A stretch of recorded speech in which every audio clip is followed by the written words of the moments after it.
Fala pessoal, tudo bem? A gente vai falar hoje um pouquinho mais sobre as perdas na produção e a Anne vai direcionar um pouco da nossa conversa aqui agora. Isso, a gente fez então uma pesquisa sobre perdas de produção e vamos falar um pouquinho também sobre sugestões de melhoria. Para começar, a gente vai falar sobre a perda causada pela superprodução. Eu queria que tu comentasse um pouquinho para a gente, Josimar, como que funciona o excesso de produção. Legal, bacana. Toda superprodução, ela gera alguns problemas, né? E eu produzir em excesso pode fazer com que eu tenha um custo desnecessário, né? Mas o custo, muitas vezes pode ser absorvido pelo fluxo de caixa, se for possível. Agora, uma produção em excesso, ela tem algumas causas na operação. Eu vou precisar ter um espaço maior de armazenamento para esses produtos que estão sendo produzidos, e eu vou precisar também comprar matérias-primas em excesso para eu poder produzir essa quantidade a mais. Isso precisa ser muito bem planejado para não causar perdas, porque muitas vezes a demanda de venda pode ser reprimida e isso gerar um problema maior, sabe, Anne? Certo. A superprodução também, ela pode trazer um outro problema que é uma produção muito antecipada. Tu acha que tu vai vender no futuro bastante e acaba antecipando essa produção.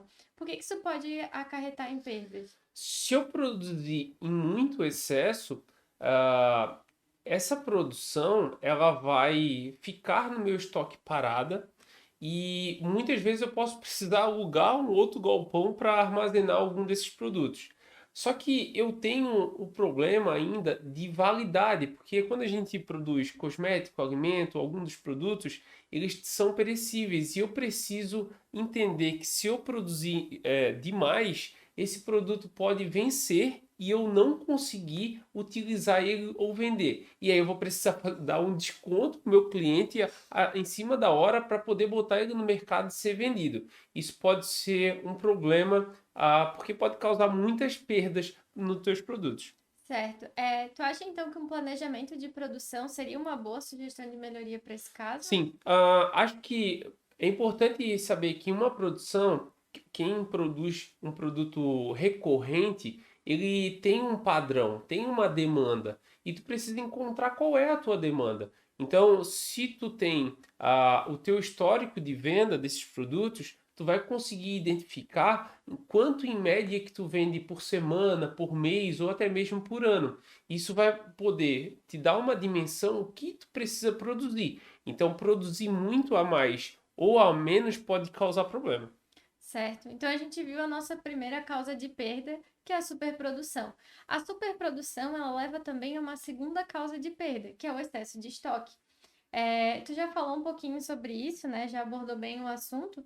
E eu acho que se encaixa também nesse caso do planejamento de produção para resolver, né? Uma coisa que eu não falei sobre o excesso de estoque é que o excesso de estoque, além dos pontos que eu já levantei, ele pode fazer ter que contratar mais funcionário, é, pode fazer com que tu gaste mais energia para poder mudar esse estoque direto de local, porque estou produzindo mais, então esse ficou lá atrás, eu preciso realocar esse cara de lugar. Então existe um custo que não é só o que eu produzi e sim manusear isso dentro do meu estoque. É bem importante a gente ter cuidado com isso, né? E muitas vezes a gente não visualiza esses custos, né? A gente só vai remediando e remediando. Então agora eu vou trazer uma perda um pouquinho diferente, que é a espera.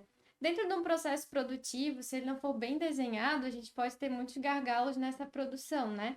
Queria que tu explicasse um pouquinho pra gente como que isso acontece, como que a gente pode melhorar. Sim, quando tu tem um produto sendo produzido, normalmente ele tem etapas de produção. Vamos pensar que quando eu estou produzindo um produto, se para embalar esse produto ele demorar 2 horas, 3 horas, ele pode ter que ter um estoque de armazenamento, lugar para ser armazenado, que pode gerar um custo maior do que tu espera. E ele também pode fazer com que tu precise ter um espaço produtivo maior por conta desse estoque, né? Então, é importante estar atento ao processo, que normalmente a gente usa a metodologia Kanban para poder desenhar bem esse processo e deixar o mais ajustado possível para que o tempo entre uma etapa e outra seja o menor possível, sabe, Anne? Isso reduz o custo com o processamento desse produto enquanto eu estou produzindo. E a gente também não corre riscos de perder matéria-prima ou insumos nesse processo porque ele é bem desenhado, né? Aqui dentro da espera, a gente também pode falar sobre a questão dos defeitos. Um defeito numa máquina pode causar uma espera ou uma quebra num processo de produção que também vai nos trazer perdas, né? Como que a gente pode resolver isso? Eu queria que tu explicasse um pouquinho. Tá. É importante quem tem um equipamento que ele produzindo te gera muita receita, tu trabalhar com alguns formatos de manutenção, né? Então eu tenho a manutenção preventiva, a manutenção que vai ser aquela reativa, quebrou a máquina, eu vou ter que fazer essa manutenção.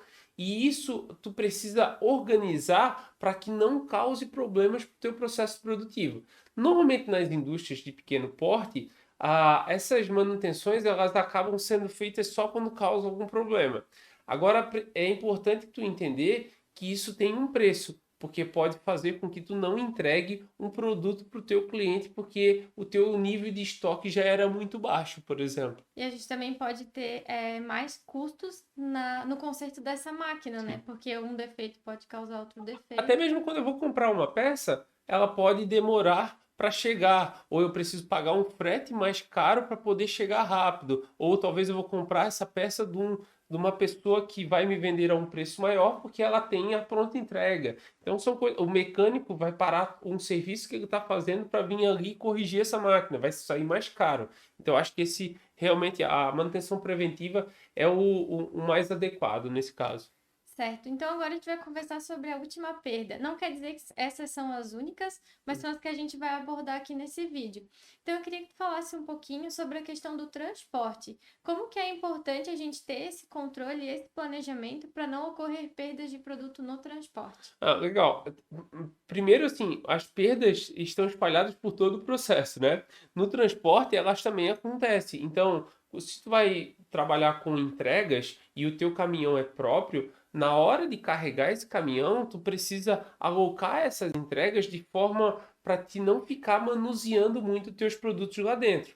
E também treinar o teu time de entrega para o manuseio não causar perdas, como amassar uma embalagem ou até mesmo deixar cair algum produto lá no chão.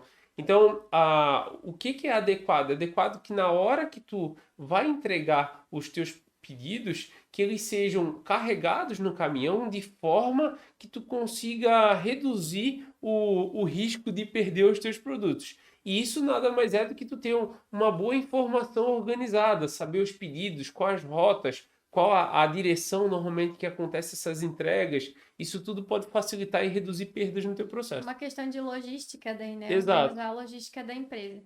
Bom, essas são as perdas que a gente anotou aqui para conversar, né? Mas eu acho que a gente pode deixar aqui no final que organização, planejamento e conhecer o seu processo é muito importante, né? Tu querias comentar mais alguma coisa, Não, Jesus? acho que é isso, Anne. Só queria convidar a galera para fazer perguntas no comentário, caso haja, que a gente vai gravar outros vídeos respondendo algumas dessas perguntas. Isso, a gente também tem um material lá no blog bem completo sobre isso. Se você tem mais interesse, ele vai estar aqui na descrição para você poder ler. Até mais, pessoal! Tchau!